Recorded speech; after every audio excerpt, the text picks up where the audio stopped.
नेता प्रतिपक्ष तेजस्वी प्रसाद यादव इन दिनों रोड शो पे हैं और कल 10 सर्कुलर रोड से सुपौल तक पहुंचे हैं, जिसमें जो आरजेडी के जो नेता हैं वो दावा करें कि लाखों की संख्या में भीड़ थी और सुपौल पहुंचने में रात 2 बज गए हैं। अभी हमारे साथ खालिद अनवर जी हैं, जदयू एमएलसी हैं। नेता प्रतिपक्ष तेजस्वी प्रसाद यादव का रोड शो चल रहा है। पटना से सुपौल पहुंचने में उनको रात 2 बज रहा है, जनसैलाब उमड़ रहा है, ये वादा कर रहे हैं लोग। वो तो 2005 से पहले पटना से सुपौल 2 दिन का रास्ता था ही।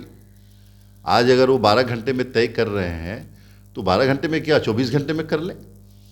देखिए, जन सैलाब की जहाँ बात है, जन सैलाब क्यों आएगा आपके पास?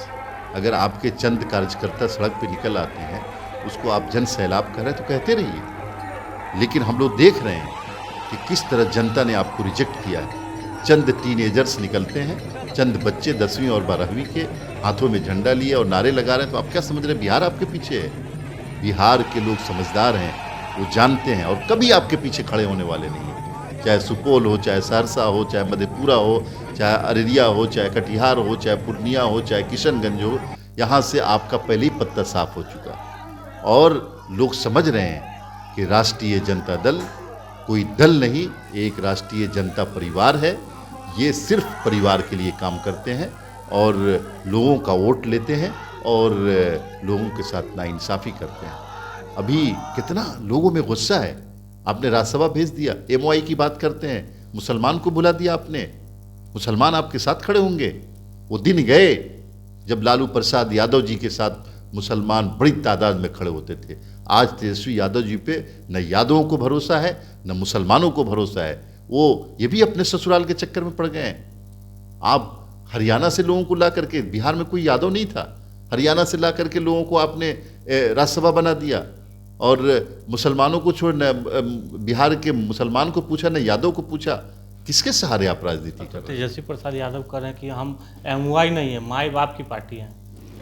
देखिए, ये माई बाप की पार्टी पहले भी थी, आज वो कह रहे हैं, बहुत अच्छी बात है। लेकिन वो लगाते हैं ना कि अपने माई का भी फोटो गायब कर दिया, बाप का भी फोटो गायब कर दिया। बढ़ता बिहार, पुरानी दुकान और नया खरीदार। दुकान तो वही है, खरीदार नए ढूंढ रहे हैं। कभी हरियाणा से कोई खरीदार मिल रहा है, कभी मुंबई से कोई खरीदार मिल रहा है, ये सब चल रहा है। देखिए, एक बात समझ लीजिए, 17 महीने में, पिछले 17 महीने में तेजस्वी यादव जी ने जो काम किया, और उससे पहले भी 17 महीने वो सरकार में थे, ये 2 मर्तबा नीतीश कुमार जी ने मौका दिया कि ये सुधर जाएंगे। लेकिन ये लोग सुधरने वाले नहीं हैं। इनको, वो कहते हैं ना कि रस्सी जल गई बल नहीं गया।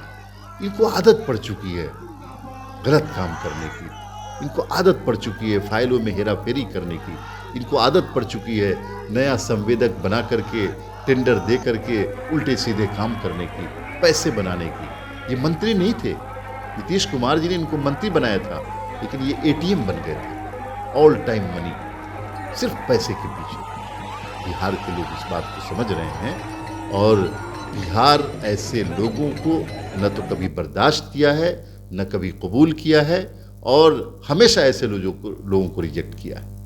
आपने कहा कि एटीएम बन गए थे, लेकिन आप लोग 2 बार उनको मौका दिए। आखिर पहले बार में क्यों नहीं उनको ये कर दिए कि हम दूसरा बार उनको नहीं दे सकते हैं मौका?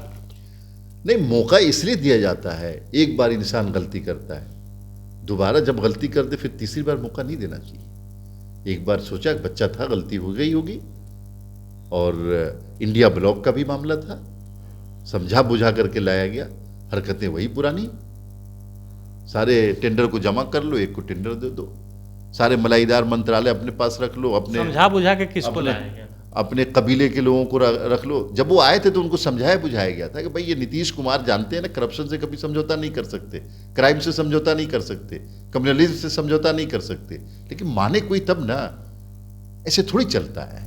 तेजस्वी प्रसाद यादव तो कह रहे हैं कि मेरे माँ और पिताजी को हाथ जोड़ के आग्रह किए थे कि हमको फिर से दोबारा ले लिया जाए, बीजेपी मेरी पार्टी को तोड़ रही है। आरोप तो लगा रहे हैं तेजस्वी। देखिए, आपने देखा होगा कि कितने व्याकुल थे वो सत्ता के लिए, कि दिन दहाड़े वो कह रहे थे कि खेला होगा। क्या खेला होगा भाई? 46 हमारे पास, 78 बीजेपी के पास, 124 ऐसे ही हो जाता है। इसका मतलब आप इतने सत्ता के लिए व्याकुल थे कि आप चाह रहे थे कि डेमोक्रेसी की हत्या कर दे पैसे के बल पे, करप्शन के जरिए जो पैसे आपने कमाए थे, यही चाह रहे थे ना। कौन हाथ पैर जोड़ने गया था, इससे अंदाजा कर लीजिए कि इतने व्याकुल हैं ये सत्ता के लिए कि कुछ भी कर सकते हैं। हमारी सरकार, और हमें हमारे ही लोगों को खरीदने के लिए पैसे पहुंचा रहे हो, लोगों के घर घर गाड़ियों में भर भर करके, दिन के उजाले में। डर नहीं लग रहा है? नहीं, ये चोर डाकू को भी डर लगता है, ये इसके ऊपर की कोई चीज है। ये लोग डरते नहीं है। गलत करते हुए इनकी आंखों में हया और शर्म नहीं होती है कि हम गलत करने जा रहे हैं। ऐसे थोड़ी होता है। हमने, हमारी पार्टी ने बिहार की तरक्की के लिए और हिंदुस्तान के हालात को देखते हुए एक फैसला लिया था और दोबारा से मौका दिया कि सुधर जाएंगे, लेकिन नहीं सुधरे। मनोज झा राज्यसभा सांसद हैं, जो अभी उनका रोड शो चल रहा है, उसमें कह रहे हैं कि अब जो देश की जनता है, बिहार की जनता है, वो बदलाव चाह रही है। रोजगार का मतलब तेजस्वी प्रसाद यादव, स्वास्थ्य का मतलब तेजस्वी प्रसाद यादव, ये चाह रहे हैं। देखिए, पैसे का मतलब तेजस्वी यादव, करप्शन का मतलब तेजस्वी यादव, हेरा फेरी का मतलब तेजस्वी यादव, बात बनाने का मतलब तेजस्वी यादव, और लोगों को झिटकी लगाने का मतलब तेजस्वी यादव, बिहारियों को धोखा देने का मतलब तेजस्वी यादव, बिहारियों को महरूम करने का मतलब तेजस्वी यादव। ये है असल उसका माना। क्या मनोज झा जी किस चक्कर में पड़े हुए हैं? आप ठाकुर का कुआं करते करते अब जो है ना तेजस्वी यादव जी का कसीदा पढ़ने लगे। तेजस्वी यादव जी ने 17 महीने में 17,000 से ज़्यादा गड़बड़ियाँ की हैं। एक एक चीज़ों की इंक्वायरी हो रही है और सारी चीज़ें आ जाएंगी और बिहार के लोग समझ रहे हैं कि आपने पैसे कहाँ से बनाए हैं और किस तरह पैसे लेके बांट रहे हैं। ये लोग देख रहे हैं, समझ रहे हैं और जनता इनको रिजेक्ट कर रही है। तो ये थे खालिद अनवर, जो जदयू के एमएलसी हैं। उन्होंने साफ तौर पे कहा है कि तेजस्वी का मतलब करप्शन, यानी जो मनोज झा का जो बात था कि तेजस्वी का मतलब रोजगार, तेजस्वी का मतलब स्वास्थ्य, तो इसका सीधे पलटवार करते हुए उन्होंने कहा कि तेजस्वी का मतलब करप्शन है और 17 महीने में कई सारे करप्शन उन्होंने किया है। आलोक कुमार, 10 मिनट, पटना।